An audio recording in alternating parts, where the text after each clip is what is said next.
Yang buat abang jadi mualaf itu apa, Bang? Saya ditanyakan sama pastor itu tentang salib dan dapat jawabannya juga kurang memuaskan. Saya nggak perlu cerita ya gimana ya.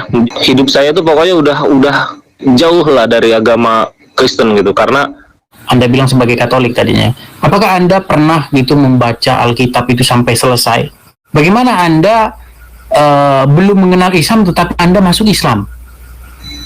oke bang, jadi gini bang, Mungkin di bawah kolong langit ini tidak ada umat Muslim yang lebih rajin mempelajari Al-Quran daripada saya. Itu sorry saya potong bang, cuma itu nggak bisa dijadikan acuan karena tetangga abang atau siapa itu bukan nabi, sementara Nabi Muhammad adalah nabi, makanya kita wajib mengikuti. Itulah yang dimaksud dengan taati Allah dan taati Rasul. Ada manfaatnya tidak mencium batu ini? Mencium batu tidak ada manfaatnya, mengikuti Rasul ada Kalau tidak ada manfaatnya. manfaatnya, gini. Tunggu bang, jangan dipotong dulu. Tapi kalau untuk urusan dunia, Kenapa setelah petani kurma itu gagal panen baru dikatakan demikian? Menyembah Tuhan itu maksudnya apa? Menyembah Tuhan maksudnya apa? Menyembah Tuhan itu menyerahkan diri kita sama Tuhan, menghambakan diri kita sama Tuhan, bahwa hanya Tuhan, bahwa hanya Allah.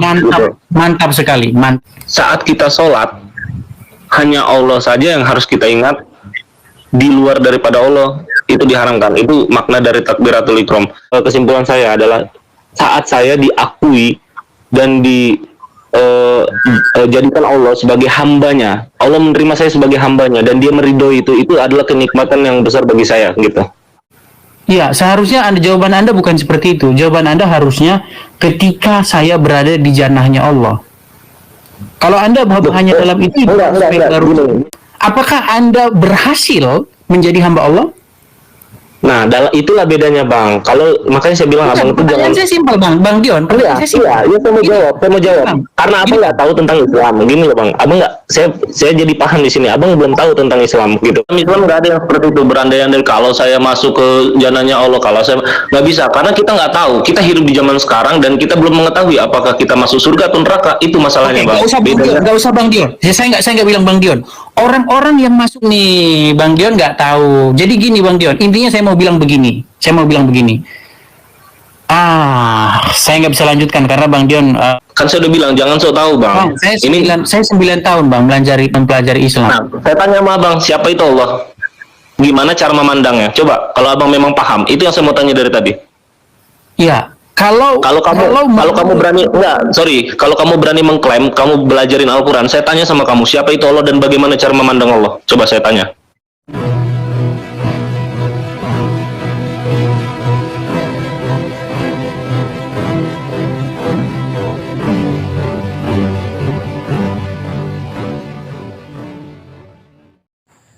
Assalamualaikum warahmatullahi wabarakatuh. Alhamdulillahirrabbilalamin. Wassalatu wassalamu ala israfil anbiya wal mursalin wa ala alihi wa sahbihi ajma'in, amma ba'du. Puji syukur kehadirat Allah subhanahu wa ta'ala karena kita masih diberikan waktu dan kesempatan berjumpa kembali melalui channel Salam Satu Akidah.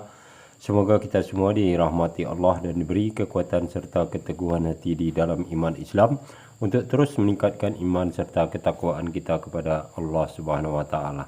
Baik, saudaraku semuanya, pada kesempatan kali ini kita akan menyaksikan bagaimana seorang Edi Sidabutar ya yang mengaku pakar Al-Qur'an serta paham tentang Islam ternyata dapat dipermalukan oleh seorang saudara baru kita, yaitu mu'alaf yang sangat cerdas ya, yaitu saudara Dionysius, yang mana di dalam perdebatan ini si Edi Sidabutar ini seperti biasa ya mencoba memaksakan pemahamannya yang sangat dangkal tersebut kepada lawan debat, dan di sini dia coba juga lakukan hal yang serupa kepada saudara mu'alaf kita dengan menggiring atau ingin menjebak saudara mu'alaf kita ini untuk masuk ke dalam pemahaman sesat Edi Sidabutar ini. Namun itu tidak berhasil ya, dan justru malahan si Edi Sidabutar kewalahan dan tidak dapat menjawab pertanyaan yang sangat mematikan dari saudara mu'alaf kita yang mana pemahamannya sudah cukup mumpuni ya, sebagai seorang mu'alaf tentunya.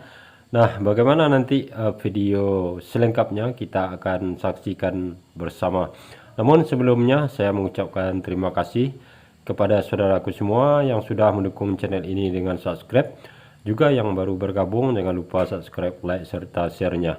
Dan kita dukung juga semua channel Islam untuk terus bersama membenteng umat dari upaya pemurtatan serta penangkalan akidah umat Islam. Langsung saja kita simak video ini.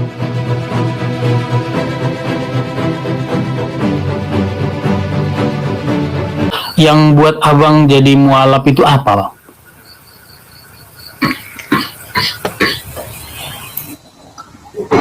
Kalau yang membuat saya jadi mualaf sebenarnya ceritanya panjang, Bang. Tapi yang pasti itu nggak apa-apa. Abang cerita di sini biar teman-teman kita dengar semua. Silakan, Bang. saya jawabnya simpel aja lah. Kalau saya jadi mualaf itu ya karena saya itu mencari Tuhan awalnya itu.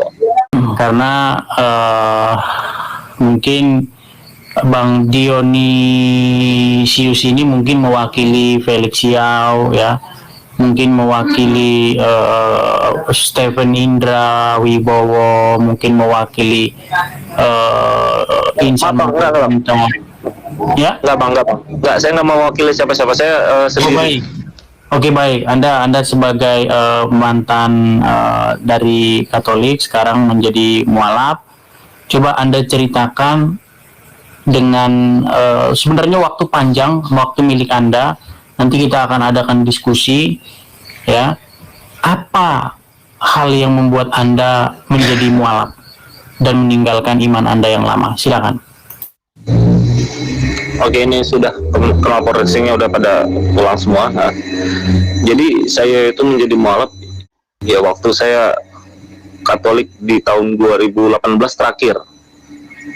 Ya, 2018 terakhir. Dalam perjalanan hidup saya itu saya mencari tentang Tuhan. Ya kan? Saya bersekolah di sekolah yang ya, adalah sebuah sekolah dan saya mempelajari banyak hal di situ tentang kekristenan sendiri, Katolik terutama, karena Katolik kan punya runtutan sejarah yang tapi punya runtutan sejarah yang lebih lengkap gitu dari gereja-gereja Vatikan. Ya kan? Jadi kami memang disediakan buku di sekolah itu khusus untuk mempelajari sejarah-sejarah gereja. Banyak pertanyaan saya waktu itu sama pastor-pastor yang saya punya, pastor pembimbing saya. Nah, saya tanyakan terutama tentang Tuhan. Saya coba sambungkan dengan Taurat, terutama Keluaran 20 itu, yang bertanya tentang salib lah, bertanya tentang Yesus, bertanya tentang siapa Tuhan Abraham, siapa Tuhan Musa, siapa Tuhan dan nabi-nabi lainnya. Dari situ saya belum tertarik dengan Islam, karena yang saya tahu sebagai minoritas dulu Kristen Katolik, bahwa Islam itu menurut beberapa media kan ya teroris lah, apalah segala macam kan gitu. Jadi saya nggak tertarik untuk mempelajari itu. Nah kemudian saya mempelajari Kristen, banyak pertanyaan saya pula yang nggak banyak terjawab sama pikiran saya kan gitu. Pada akhirnya saya keluar dari sekolah itu di pertengahan sekolah itu, sebelum mau lulus saya keluar. Saya kemudian masuk sekolah yang lain, sekolah umum, dan berjalan biasa. Kemudian saya sempat kuliah juga, saya banyak bertanya juga karena saya di sebuah universitas Katolik di Bandung, universitas besar itu. Di situ banyak juga orang-orang yang pelajari filsafat, karena ada prodi khusus untuk filsafat di situ di universitas itu. Dan saya banyak bertanya di situ. Soalnya ada sebelumnya saya mau ngomong dulu, saya ini aslinya keturunan Nusa Tenggara Timur. Jadi ada kakak senior saya yang ambil filsafat di universitas itu, dan saya bertanya sama dia. Sama juga saya banyak bertanya, dan pada akhirnya penjelasannya ya buram. Saya nggak berani banyak bertanya lagi karena senior saya gitu kan. Kemudian saya masuk dari kuliah situ, saya keluar saya masuk lagi sekolah kedinasan, tempat kuliah kedinasan. Di sekolah kedinasan itu dari semua provinsi ada. Jadi mulailah di situ saya mencari orang-orang Aceh. Saya debatin, terus saya mencari lagi orang-orang Minang, saya debatin juga. Sampai pada akhirnya di tingkat saya lupa, di tingkat 3 kalau nggak salah. Di tingkat 3 saya berani bertanya lagi, masuk gereja lagi, karena saya di situ udah malas untuk gereja karena banyak pertanyaan-pertanyaan saya nggak dijawab, yang nggak terjawab maksudnya, dijawab tapi nggak masuk di akal pikir saya. Paroki saya ya, kalau saya tinggal di Bekasi, saya aslinya orang Nusa Tenggara Timur, di paroki Arnoldus, Gereja Katolik Arnoldus Bekasi, Arnoldus Jansen, itu pendiri seminari seminari Mataloko Toda Belu di Nusa Tenggara Timur, Kabupaten Bejawa. Nah, jadi dari situ saya berani mempertanyakan kepada pastor tentang satu hal, yaitu tentang salib. Saya tanyakan sama pastor itu tentang salib dan dapat jawabannya juga kurang memuaskan. Saya nggak perlu cerita ya gimana ya jawabannya. Nggak perlu cerita lah ya. Lanjut. Kemudian hidup saya itu pokoknya udah jauh lah dari agama Kristen gitu, karena saya udah kurang meyakini tentang agama Kristen ini. Jadi saya lanjutkan pencarian saya di tingkat 3. Saya kembali tanya sama kawan saya yang saya rasa cukup mumpuni dalam perdebatan agama, itu kan orang Minang. Nah, saya bertanya sama dia, sempatlah kepikiran sama saya, tapi saya tetap kekeh nggak tertarik sama Islam. Lulus dari situ saya mulai bekerja, karena dari sekolah kedinasan saya langsung bekerja. Di tempat kerja saya di dinas di Bandung itu saya beberapa kali lebih jarang kerja daripada lebih jarang kerja, karena saya lebih habiskan waktu untuk ngobrol sama seseorang untuk batin masalah agama Islam sama Kristen gitu kan. Setelah dari situ saya cobalah untuk nyoba sholat, karena saya pernah lihat dekat kosan saya di belakang kantor itu ada orang sholat, ada musola, ada orang sholat. Saya ini sempat berpikir kenapa orang ini sholat gitu, dan menghadap kemana, karena banyak tuduhan-tuduhan bahwa orang Islam itu menyembah Ka'bah ya kan. Tapi yang saya ketahui dari buku-buku yang saya baca bahwa kalau orang menyembah patung dan menyembah berhala lah, disebutnya animisme, Bang.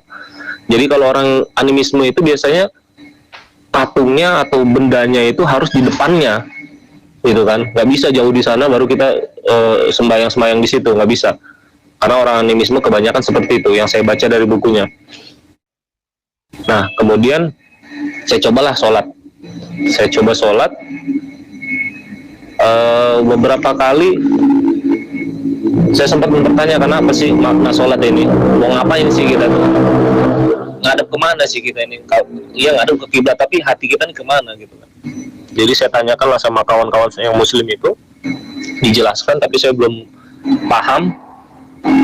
Barulah di situ sempat saya ada masalah, saya pusing, saya punya masalah bikin saya stres. Terus kawan saya itu bilang, cobalah wudhu. Dia bilang, kenapa? Saya bilang, saya ini Kristen. Saya bilang, dia bilang, ya bukan masalah Kristen, air itu dia bilang insya Allah dapat meredakan emosi katanya, karena emosi itu sifatnya api, kalau kena air bisa padam. Saya cobalah ya, karena ada di banjur kepala kan, jadi sedikit tenang.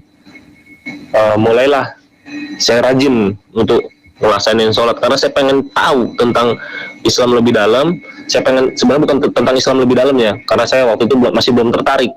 Sampai hari H saya masuk Islam pun saya masih belum tertarik sama Islam itu kan. Waktu itu saya jujur aja saya nyoba gitu kan, saya pertaruhin hidup saya untuk nyoba itu semua. Nah, kemudian saya wudhu, saya sholat, saya rajin sholat, kemudian saya masuklah Islam di hari Jumat tanggal 10 bulan Desember 2018. Saya belum ngasih tahu orang tua. Itu perjalanan waktunya panjang di dalam Islam pun saya masih mencari, gitu kan, masih mencari tentang Tuhan. Yang pada akhirnya baru sekitar 1,5 tahun masuk Islam, saya baru dapat tentang apa itu Islam, apa itu Allah, apa itu Nabi Muhammad, seperti itu. Nah itu bisa saya bang, simple gitu aja.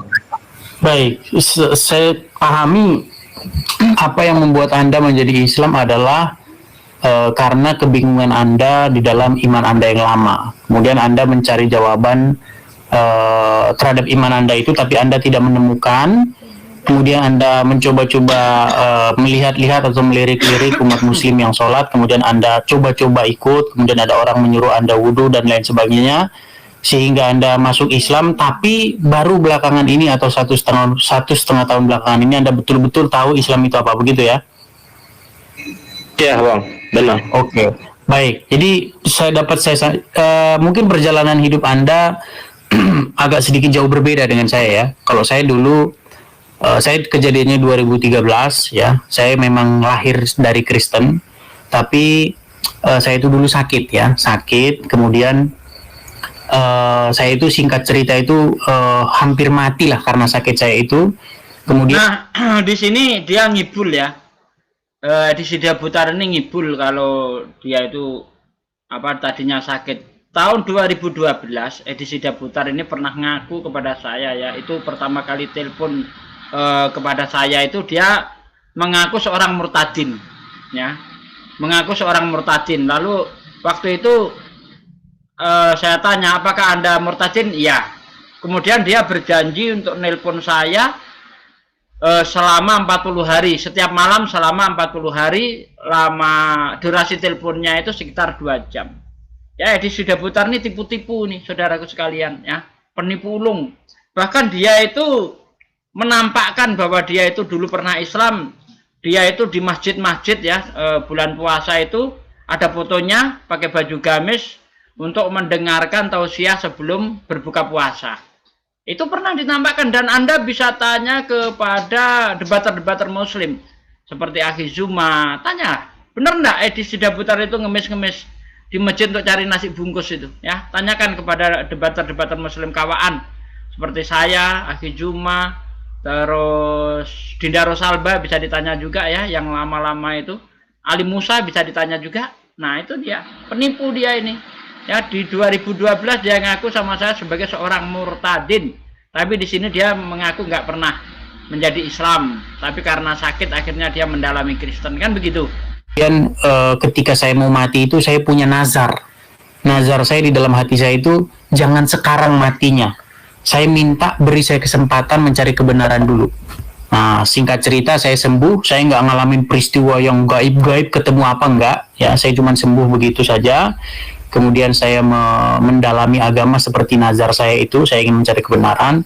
Saya baca Al-Quran, Alkitab itu saya baca sampai selesai. Jadi saya nggak tanya sama orang, saya cari sendiri. Begitu, saya cari sendiri. Ya, itu mungkin perbedaan kita. Tapi sedikit yang mau saya tanyakan kepada Anda, nih Bang Dion, saya panggil Dion aja lah ya. Ketika Anda masuk ke dalam Islam itu, atau ketika Anda kebingungan terhadap iman Anda itu, iman Anda yang lama, Anda bilang sebagai Katolik tadinya, apakah Anda pernah gitu membaca Alkitab itu sampai selesai? Halo? Iya, halo. Ya, membaca kitab sampai selesai itu ya pernah bang, karena waktu itu kan kami di sekolah. Agak putus, suaranya nggak saya dengar tadi. Sudah pernah atau belum? Halo. Ya halo, udah jelas belum nih? Iya. Anda sudah pernah membaca Alkitab sampai selesai? Kalau membaca kitab sampai selesai sudah bang. Makanya karena kami pertamanya gini, karena kami itu kan ada sekolah khusus ya, sekolah khusus. Jadi setiap hari itu kan ada perikop-perikop yang wajib untuk kami baca, terus dijadikan permenungan gitu kan. Nanti ditulis itu. Jadi hampir semua sudah saya baca, sudah paham. Baik, intinya Anda sudah pernah membaca Alkitab sampai selesai. Lalu kemudian Anda menemukan kebingungan, kemudian Anda cerita tadi mempelajari Islam. Itu yang membuat Anda masuk Islam itu tadinya Anda bilang hanya sekedar begitu saja begitu. Ini yang agak menjadi keheranan saya begitu. Bagaimana Anda belum mengenal Islam tetapi Anda masuk Islam? Oke Bang, jadi gini Bang, jadi saya ini memang dari keluarga saya ini dididik tentara ya. Jadi saya punya akal pikir itu begini, kalau namanya musuh gitu kan, jangan dijauhin tapi didekati. Jadi untuk mengenali apa itu Islam, saya harus mendekati Islam supaya saya paham apa itu Islam. Nah awalnya memang saya coba-coba, tapi setelah saya menemukan gitu kan, saya nggak bilang semua orang Islam itu benar, nggak, tapi setelah saya menemukan beberapa ajaran yang memang sesuai, maksudnya itu sesuai itu gini, apa yang dikatakan di situ memang terbukti secara fisik gitu, dia bisa diapresiasikan dalam kehidupan. Kemudian apa yang dikatakan oleh oleh ulamanya itu memang sesuai dengan apa yang ada di dalam Al-Quran dan hadis gitu. Jadi saya waktu itu memang baik. Menarik ya, menarik. Tapi sebelum saya meng-cross check perkataan Anda sesuai dengan Quran dan hadis gini ya Bang ya. Anda sudah membaca itu Al-Quran itu dari Al-Fatihah sampai Anas? Belum semua Bang, belum. Oke, baiklah. Jadi memang ada perbedaan kita ya Bang ya. Kalau saya itu tidak mau katanya. Termasuk saya tidak percaya apa katanya pendeta saya nggak percaya. Saya cari sendiri, saya pelajari ya. Saya nggak mau ikut-ikutan itu. Al-Quran itu juga saya pelajari, saya teliti, saya baca ya. Saya nggak mau kata ustadz, kata ini saya nggak mau, saya cari sendiri. Nah, satu yang menarik bedanya kita di situ ya Bang ya. Mungkin kalau baca Alkitab kata Abang sudah selesai ya, sama kita juga sudah selesai. Tapi yang belum Abang lakukan adalah membaca Quran itu sampai selesai. Cuman entah kenapa begitu Bang Dion ini bisa langsung tertarik begitu terhadap Islam sekalipun belum sungguh-sungguh mengenalnya. Kenapa saya katakan belum sungguh-sungguh mengenalnya? Karena tanda mengenal itu biasanya dibaca dulu itu kitabnya itu sampai habis itu tanda pertama. Tanda selanjutnya masih ada lagi yang lebih dalam dari itu, mungkin merenunginya siang dan malam, mempelajarinya siang dan malam. Satu yang menarik tadi dari Bang Dion, bahwa apa yang Bang Dion temukan itu sesuai begitu dengan Quran, dengan hadis begitu. Gini Bang ya, seperti yang saya bilang sama Bang Dion Bang ya, Al-Quran itu Bang, itu dari 2013 sampai detik ini itu masih saya baca. mungkin tapi bisa salah. Mungkin di bawah kolong langit ini tidak ada umat muslim yang lebih rajin mempelajari Al-Quran daripada saya. Itu perasaan saya. Kenapa saya bilang begitu? Karena saya melihat umat Islam di sekeliling saya, mungkin mereka jarang banget kalau nggak halu bukan Kristen namanya, baca Quran, apa dalamin agama Islam gitu. Tapi kalau saya itu sungguh-sungguh mendalam, saya itu sangat dalam sekali saya dalami Al-Quran itu. Nah satu tadi pertanyaan pernyataan dari Bang Dion bahwa umat muslim itu melakukan apa yang dituliskan di dalam Quran gitu dan lain sebagainya. Satu aja lah yang paling terkenal ya, kita jangan terlalu dalam, jangan terlalu kemana-mana. Yang satu yang semua orang tahu ya Bang ya, misalnya nih saya tampilkan lah di ayat misalnya begini Bang. Menurut Anda ini kan ketika umat muslim melakukan ritual haji ya, halo? Iya. Oke, menurut Anda bagian ini di mana ada dalam Quran? Ini di hadis Bang. Nah, ini nyambung sama yang tadi, taatilah Allah dan taatilah Rasul. Karena jadi gini, kenapa Hajar Aswad itu dicium? Sebenarnya itu karena Rasul pernah melakukan itu. Bukan karena apa-apa, karena Rasul pernah melakukan itu. Itu juga ada ceritanya bahwa seorang, saya lupa Abu Bakar kah atau Umar bin Khattab pernah bilang, saya ini tahu, dia pernah bilang sama Hajar Aswad itu, saya tahu kamu ini hanya batu. Kalau bukan Rasul mencium kamu, saya tidak mau, dia bilang. Makanya dia cium itu. Jadi dia cuma melakukan apa yang Rasul lakukan. Seperti itu Bang. Oke, baik. Sebelum kita ini, tapi saya nggak mau, karena ini udah topik yang lama. Gini bang, kalau Abu Bakar sendiri mengatakan bahwa engkau hanyalah sebongkah batu, kalau hadisnya itu berbunyi begini ya, aku tahu bahwa engkau adalah sebongkah batu yang tidak dapat mendatangkan Manfaat dan mudarat. atau mudarat. Menurut Abu Bakar, ini batu ini dapat mendatangkan manfaat tidak? Enggak. Oh, bukan menurut Abu Bakar, menurut Umar bin Khattab tidak. Enggak. Oke, lantas untuk apa diciumi? Mengikuti Rasul, kan tadi sudah bilang, mengikuti Rasul. Rasul cium itu, mereka sedang ikut cium. Yang saya tanya manfaatnya. Nggak ada manfaatnya bang. Kita mengikuti apa yang Rasul lakukan, gitu loh. Jadi zaman dulu itu Umar bin Khattab. Gini bang, yang saya tanya gini bang ya, misalnya gini, taruhlah misalnya tetangga saya makan ikan, kemudian saya turuti dia makan ikan. Nggak bisa dijadiin acuan bang, karena Nabi Gini, sedikit sedikit bang, biar tadi kan abang itu loh bedanya. Gini bang, kalau saya mengikuti teman saya yang Ya, minum sorry. gitu, Sorry, saya potong bang. Cuma itu nggak bisa dijadikan acuan karena tetangga abang atau siapa itu bukan nabi. Sementara Nabi Muhammad adalah nabi, makanya kita wajib mengikuti. Itulah yang dimaksud dengan taati Allah dan taati Rasul. Gini bang, yang saya bilang gini. Ketika saya menuruti tetangga saya itu makan ikan, saya tahu kenapa saya turuti dia. Artinya saya tahu manfaatnya, bahwa makan ikan itu enak, begini dan begitu. Nah, yang saya tanyakan kepada Anda, ketika Anda mengikuti Muhammad, mencium misalnya batu ini, yang saya tanya itu manfaatnya apa? Sedangkan Umar bin Khattab mengatakan bahwa aku tahu bahwa engkau hanyalah sebongkah batu yang tidak dapat mendatangkan ya Anda bisa lanjutkan sendiri. Yang saya tanya, lalu kalau Anda tahu bahwa Anda bilang tidak ada, apakah Anda bilang ada manfaatnya atau tidak? Anda mengatakan, coba Anda ini, ada manfaatnya tidak mencium batu ini?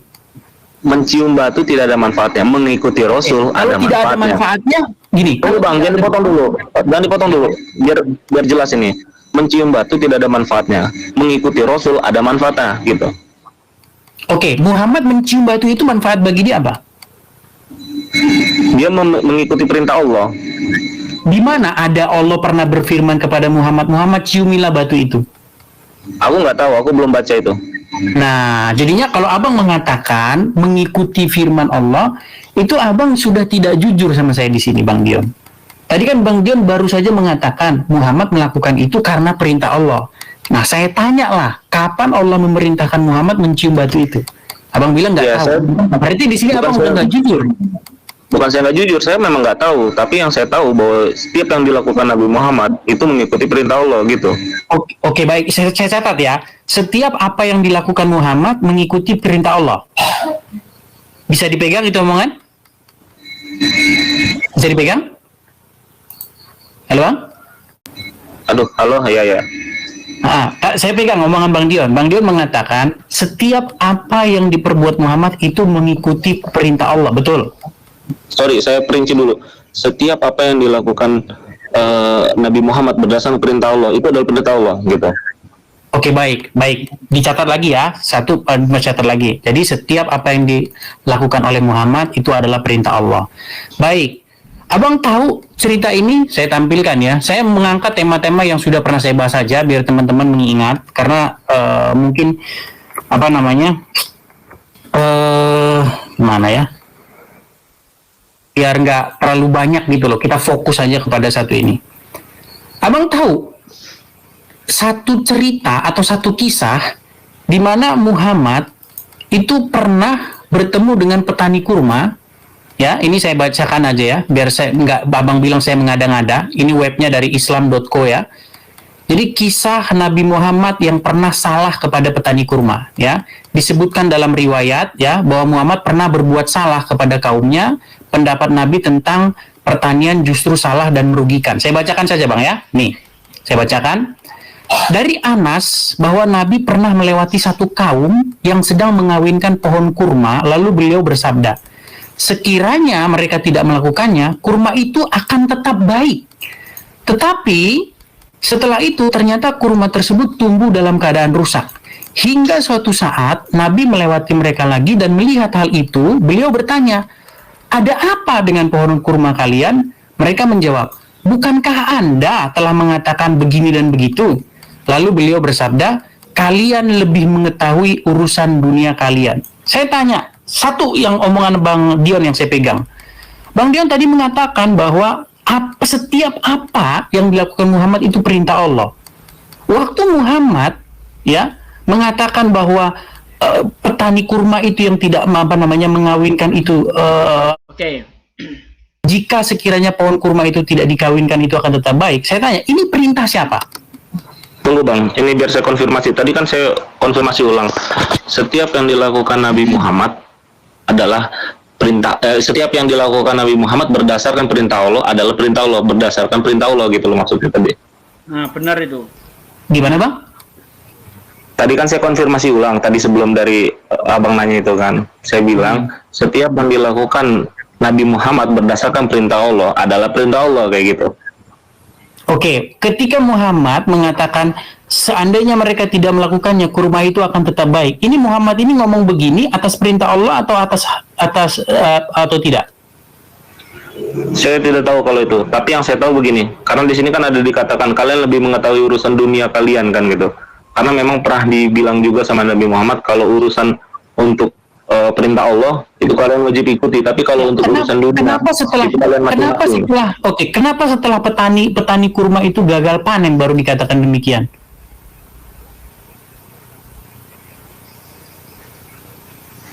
Halo? Maksudnya gimana? Saya bacakan ya. Saya bacakan nih. Saya bersama Rasulullah pernah berjalan melewati orang-orang yang sedang berada di puncak pohon kurma. Tak lama kemudian beliau bertanya, "Apa yang dilakukan orang-orang itu?" Para sahabat menjawab, "Mereka sedang mengawinkan pohon kurma dengan meletakkan benang sari pada putik agar lekas berbuah." Maka Rasulullah bersabda, "Aku kira perbuatan mereka itu tidak ada gunanya." Ya, Tolha berkata, kemudian mereka diberitahukan tentang sabda Rasulullah itu, lalu mereka tidak mengawinkan pohon kurma itu. Selang beberapa hari kemudian Rasulullah diberitahu bahwa pohon kurma yang dahulu tidak dikawinkan itu tidak berbuah lagi. Lalu Rasulullah bersabda, jika perkawinan pohon kurma itu berguna bagi mereka, maka hendaklah mereka terus melanjutkannya. Sebenarnya aku hanya berpendapat secara pribadi. Pertanyaan saya kepada Anda, ketika Muhammad berpendapat ini, itu atas kehendak atas perintah Allah atau tidak? Atas wahyu Allah atau tidak?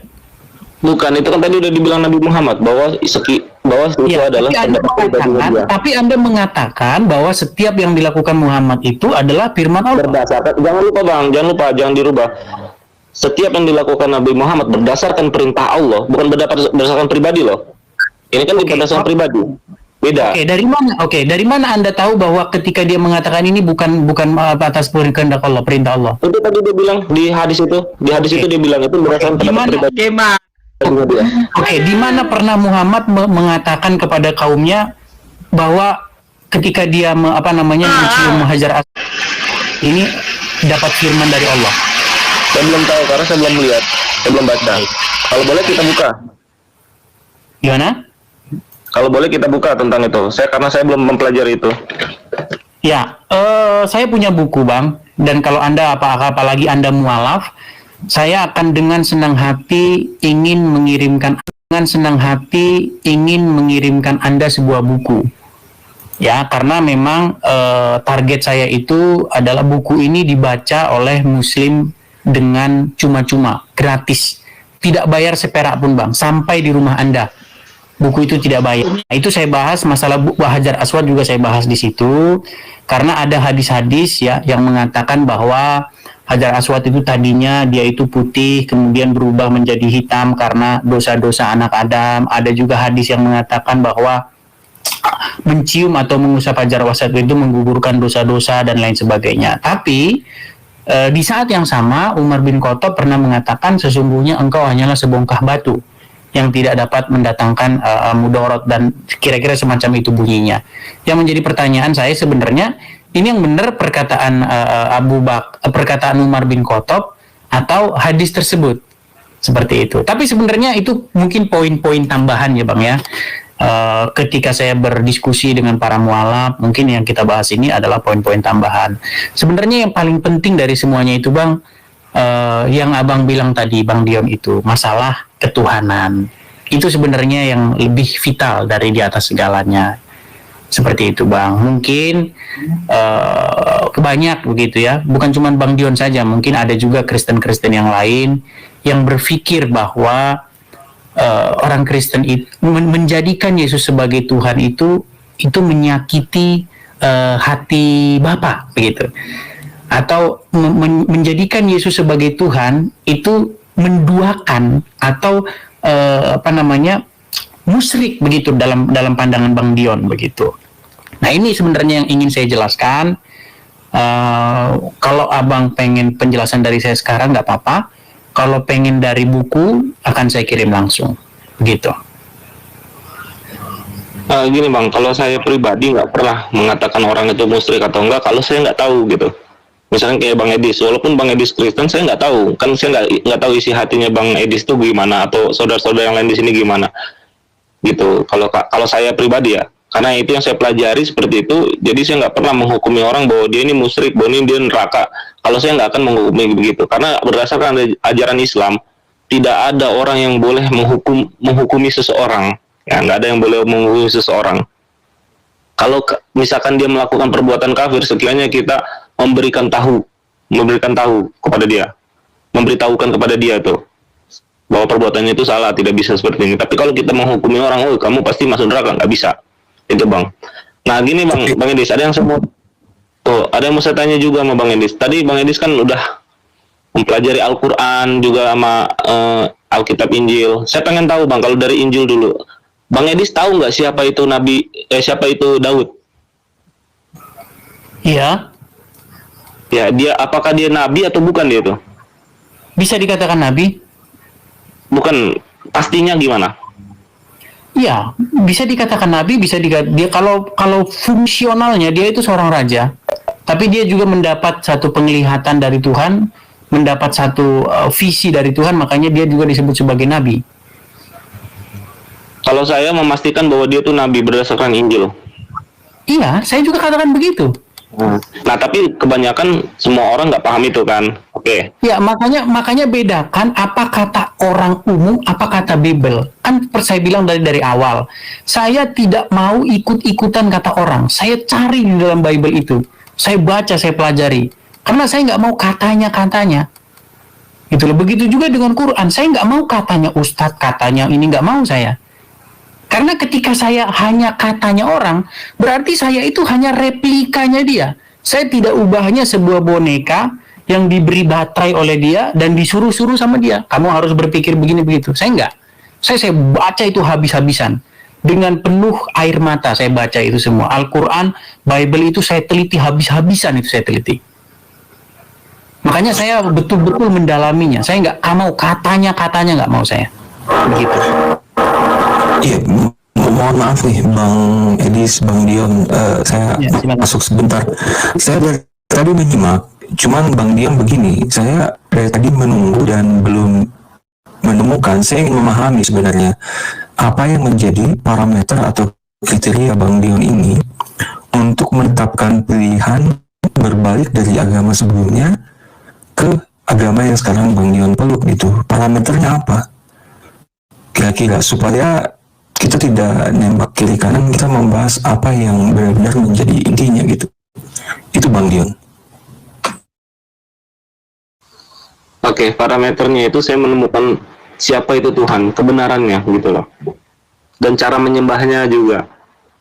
Baik, berarti dari sisi ketuhanan ya. Soalnya mohon maaf, Bium ini teman-teman yang lain banyak yang pengetahuannya jauh lebih di atas dari saya ya. Mereka akan bisa lebih menjawab. Saya hanya mencoba mencari itu aja, biar bukan target, tapi biar topiknya jelas. Berarti dari sisi ketuhanan Bang Dion ya. Iya Bang. Bang Yono suaranya agak putus-putus ya. Bang Yono mau melanjutkan. Suaranya seperti berair begitu, apa? Oh, sorry. Iya, silakan lanjut dulu deh teman-teman. Kalau lagi koneksinya mungkin. Boleh tanya, Saya lanjutkan. boleh tanya ke Bang Jian enggak nih? Mungkin saya lanjutkan dulu dari pertanyaan Bang Jono. Ini bagus ya, karena Bang Dion tadi ya dari apa yang Bang Dion ceritakan, ini mohon maaf Bang Dion ya, mohon maaf sekali bukan apa-apa. Kalau saya beri 10 tingkatan pemahaman orang terhadap agama, mohon maaf sekali, Bang Dion ini mungkin saya kasih tingkat 4. Tadi kalau Bang Dion bercerita yang agak lain, mungkin saya banyak menemukan orang yang alasannya bahkan saya tidak mampu menjawab dia, ya. Tapi dia nggak jadi Islam, dia lebih menjadi seperti kayak agnostik begitu. Nah gini, Bang Dion, ya, Anda tadi mengatakan karena saya menemukan Tuhan dan bagaimana cara menyembahnya. Jadi begini Bang Dion, yang ingin saya tanyakan kepada Anda, definisi dari menyembah Tuhan itu apa Bang Dion? Halo? Iya, halo. Ya, definisi dari menyembah Tuhan itu gimana sih? Apa sih maksud dari menyembah Tuhan itu? Gini. Bukan maksud dari menyembah Tuhan, gini. Menyembah Tuhan itu maksudnya apa? Menyembah Tuhan maksudnya apa? Menyembah Tuhan itu menyerahkan diri kita sama Tuhan, menghambakan diri kita sama Tuhan. Bahwa hanya Tuhan, bahwa hanya Allah.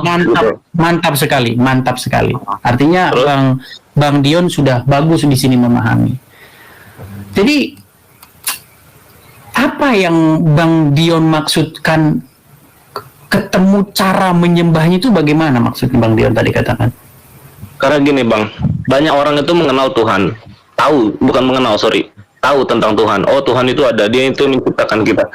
Tapi saat dia melakukan penyembahannya, dia nggak benar-benar hatinya itu untuk Tuhan. Gimana maksudnya?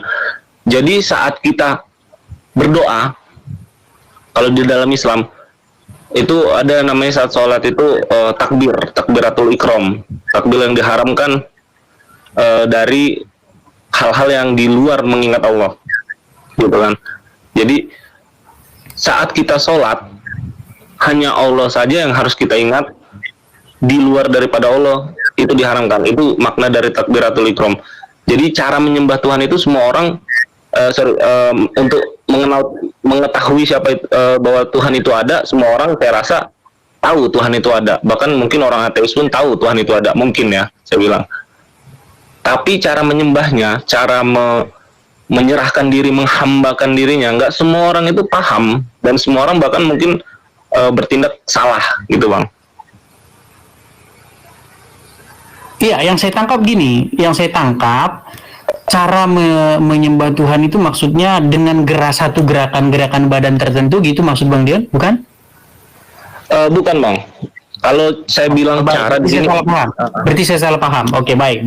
Saya lanjutkan. Kita nggak situ berarti. Gini Bang,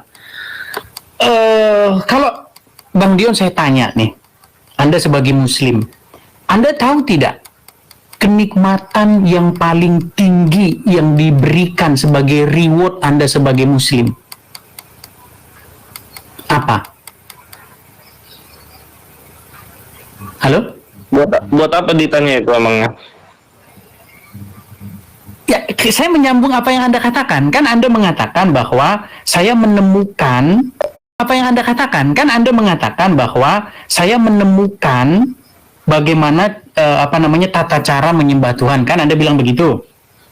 Terus Anda bilang tadi ketika dalam sholat Anda mengucapkan begini dan begitu. Disitulah Anda menempatkan Allah sebagai segala-galanya. Begitu kan? Ya. Oke, nah makanya saya lanjutkan. Berarti Anda tahu tidak upah terbesar bagi seorang umat Muslim itu apa? Kalau berdasarkan yang saya baca, upahnya saat di akhirat nanti adalah melihat Allah. Tapi kalau bagi saya di sini, dari penafsiran saya, dari pemahaman kesimpulan saya adalah saat saya diakui dan jadikan Allah sebagai hambanya, Allah menerima saya sebagai hambanya dan dia meridhoi itu adalah kenikmatan yang besar bagi saya gitu. Oke, tapi hadis tidak bilang begitu. Hadis mengatakan bahwa kenikmatan tertinggi ya bagi orang-orang yang beriman itu adalah memandang wajah Allah. Bener bang, jadi jangan ini gini, itu ada pemahamannya. Kalau memandang itu kan sifat bahasa manusia ya, sifat bahasa manusia. Sementara kalau untuk Tuhan itu kita tidak bisa memandang seperti saya memandang kepada abang, nggak bisa, bukan seperti itu caranya. Baik. Saya paham. Arti Anda membuat satu kesimpulan bahwa memandang wajah Allah itu definisinya adalah begini dan begitu, betul? Memandang wajah Allah itu saat saya memandang dan Allah pun memandang. Jadi saya menghambakan diri dan Allah pun menerima penghambaan saya ini gitu loh. Oke, dalam bentuk apa itu? Dalam bentuk maksudnya gimana bentuk? Karena Tuhan itu nggak ada bentuknya, jadi kita nggak bisa bilang dalam bentuk. Enggak, saya nggak bilang wajah Allah rupanya apa. Tadi kan Anda mendefinisikan bahwa ketika Anda memandang wajah Allah itu artinya adalah ketika Anda dianggap di hadapan Allah. Begitu? Ya. Oke, dalam keadaan seperti apa Anda dianggap, Anda sedang berhadapan-hadapan dengan Allah, dianggap oleh Allah? Apakah dalam keadaan Anda memberi sedekah atau bagaimana?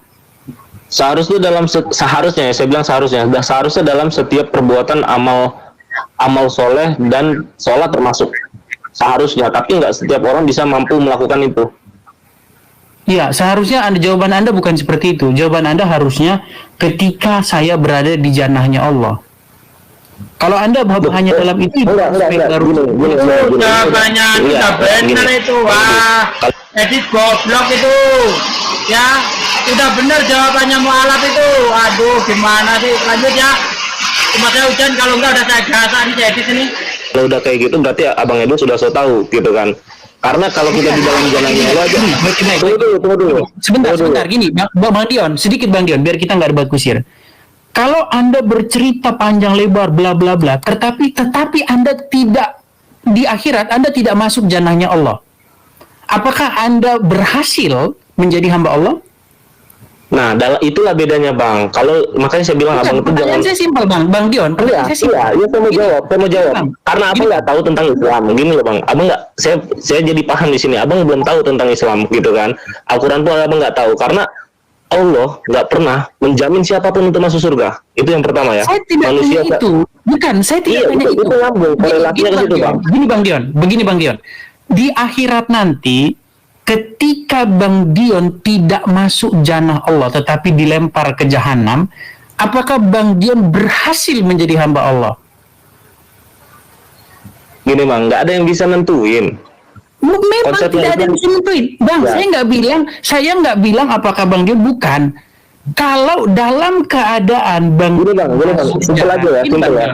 Sebentar Bang Dion, biar kita debat kusir. Gini Bang Dion, karena kita putar-putar. Gini Bang Dion, saya itu mau bawa ke intinya langsung. Gini ya, kalau Bang Dion masuk janahnya Allah, berarti Bang Dion berhasil menjadi hamba Allah, betul? Betul tidak? Nggak bisa. Kita nggak bisa berandai-andai Bang. Terus gimana? Kalau dalam Islam nggak ada yang seperti itu, berandai-andai kalau saya masuk ke janahnya Allah, kalau saya nggak bisa, karena kita nggak tahu, kita hidup di zaman sekarang dan kita belum mengetahui apakah kita masuk surga atau neraka, itu masalahnya Bang. Nggak usah Bang Dion. Saya nggak bilang Bang Dion.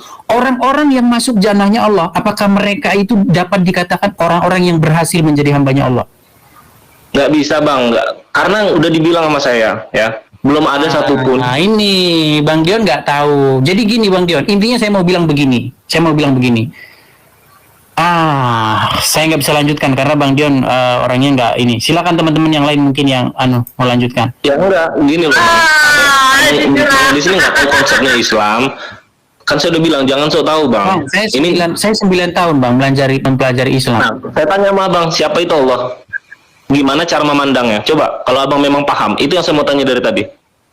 Iya, kalau kamu berani, kalau kamu berani mengklaim kamu belajarin Al-Quran, saya tanya sama kamu, siapa itu Allah dan bagaimana cara memandang Allah? Coba saya tanya.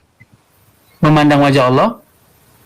Memandang Allah itu bagaimana? Kan ada perintah tuh, sholatlah, ya seakan-akan memandang kepadaku atau seakan-akan merasa dipandang. Kalau Abang Edis memang benar-benar mempelajari Al-Quran, saya tanya balik sama Abang, bagaimana itu? Mampus, Edis berani mengklaim ya, berani mengklaim. Saya dari sini di sini nggak pernah ada mengklaim. Bang Edis mengklaim, makanya saya tanya balik. Jadi gini, Malah Bang Edis bilang sama saya seperti Ya. itu, saya tanya balik, bagaimana? Coba.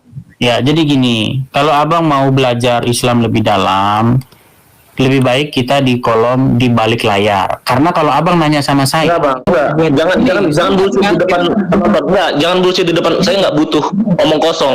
Saya butuh pembuktian. Kalau memang Bang Edis mau mempelajari Al-Quran, saya tidak kalau memang kamu mempelajari Al-Quran, Nah, saudaraku semuanya, melalui diskusi barusan antara saudara mualaf kita yang sangat cerdas ya, dengan si Edis Sidaputar yang omongannya lebih besar dari badannya ya, sampai-sampai omongannya tersebut tidak bisa dibawa oleh badannya sendiri. Nah, di sini kita bisa melihat sekaligus membuktikan sampai di mana kemampuan serta pemahaman si Edis dalam berlogika untuk memahami Islam ya, ternyata itu adalah nol besar, dan justru hanyalah kebodohan yang ditunjukkan oleh si Edis Sidaputar ini di hadapan seorang mualaf yang sangat cerdas. Dan justru mualaf kita, yaitu saudara Dionysius, yang notabene masih baru di dalam Islam, tetapi sudah cukup bisa memahami bagaimana ajaran Islam yang sesungguhnya, sehingga tadi terbukti ya bagaimana si Edis Sidaputar tidak mampu lagi untuk menandingi kecerdasan dari mualaf kita tersebut. Nah, demikianlah saudaraku semuanya, mudah-mudahan si Edis ini sering-sering mengulang atau memutar video ini kembali ya, sehingga dia bisa mengkoreksi kemampuan dirinya supaya tidak lagi berkata-kata di luar kemampuan serta keilmuan yang dimilikinya. Dan mudah-mudahan juga video ini bisa mengetuk pintu hati saudara kita yang masih tertutup untuk menerima kebenaran Islam tentunya. Nah, terima kasih atas perhatiannya. Assalamualaikum warahmatullahi wabarakatuh.